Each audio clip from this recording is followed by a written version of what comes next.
त्रास कॉलेज में पिछले दिनों एक शिक्षिका के साथ दुर्व्यवहार का मामला आया था। उसके बाद विद्यार्थी परिषद ने वहां आंदोलन शुरू कर दिया, तालेबंदी की, धरना पर बैठे और कल जीप अध्यक्ष शारदा सिंह भी वहां गई थी, छात्रों से बातचीत की थी। इस बीच एक वीडियो वायरल हुआ और उसके बाद एनएसयूआई भी अब फॉर्म में आ गई है। एनएसयूआई ने अभी विश्वविद्यालय पहुंचकर और रजिस्ट्रार के पास शिकायत दर्ज कराई है और उनका कहना है कि एक बाहरी व्यक्ति जो उस कॉलेज का छात्र नहीं है वह पहुंच करके कॉलेज के अंदर जाकर के वहां के कागजातों को खंगालता है, जो कि कहीं से भी बर्दाश्त करने योग्य नहीं है। तो सीधे उनसे बात करते हैं कि इनकी आपत्ति क्या है। आपत्ति क्या है आप लोगों की?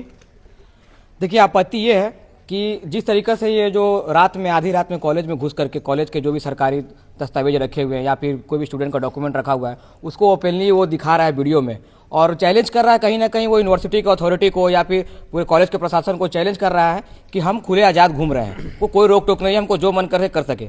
दूसरी चीज़ ये है कि कॉलेज प्रशासन से ये सवाल करना है कि अगर वो कॉलेज का विद्यार्थी नहीं है, वो लॉ कॉलेज में पढ़ने वाला वो छात्र है, तो वहाँ पे कॉलेज में धरना में 2 दिन बैठा कैसे? बिना आपको एप्लीकेशन दिए हुए, बिना आपको सूचित किए हुए 2 दिन वो धरना में बैठा। उसके बाद रात में वो वीडियो बना के डालता है और अब तक कॉलेज प्रशासन हो या विश्वविद्यालय प्रशासन हो चुप बैठी हुई है इस चीज़ पर।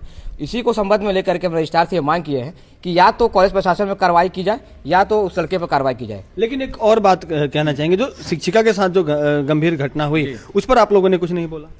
हम आपको ओपन बताते हैं मीडिया के थ्रू से, जितना हो सके इसको आप लोग बताइएगा सब जगह पे। वो जो शिक्षिका हैं और वो जो शिक्षक हैं दोनों विद्यार्थी परिषद से जुड़े हुए हैं। हमको यही समझ में नहीं आता है कि अगर उनसे दुर्व्यवहार होता है तो कॉलेज में पूरे धनबाद में कई छात्र संगठन हैं, उन्हीं छात्र संगठन को कैसे खबर चलता है कि उनके साथ दुर्व्यवहार हुआ है और वही 2 दिन धरना में बैठते हैं। चलिए, अगर उनके साथ दुर्व्यवहार हुआ है बहुत निंदनीय बात है। अगर ये साबित होता है एकदम होना चाहिए, निष्पक्ष जांच होना चाहिए। अगर ये गलत है तो सख्त सख्त कार्रवाई होना चाहिए प्रिंसिपल पे, लेकिन अगर शिक्षिका गलत होती है तो उन पर भी कार्रवाई होनी चाहिए।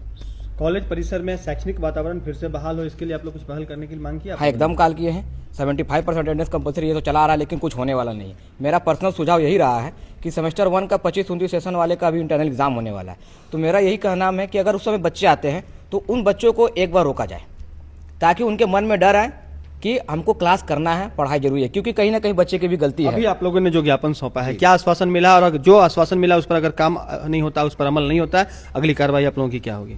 देखिए, हम लोग को यह आश्वासन मिला हमारे रजिस्ट्रार से कि 15 दिन के अंदर इस पर कुछ ना कुछ कार्रवाई की जाएगी। एक कमेटी बनेगी, कमेटी इसमें बनेगी जिसमें निष्पक्ष जांच होगा कि गलती किसकी है, या फिर कॉलेज प्रशासन की गलती है, या प्राचार्य महोदय की, या फिर वो जो छात्र है उसकी गलती है।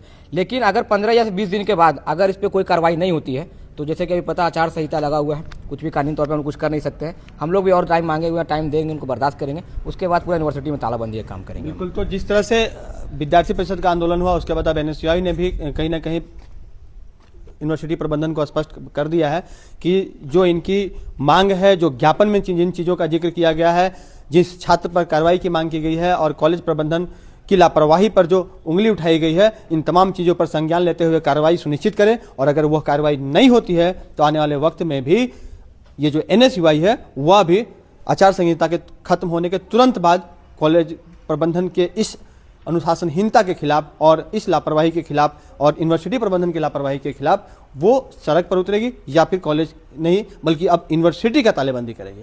सहयोगी प्रभात के साथ राजकुमार जायसवाल, 11 स्कूप, धनबाद।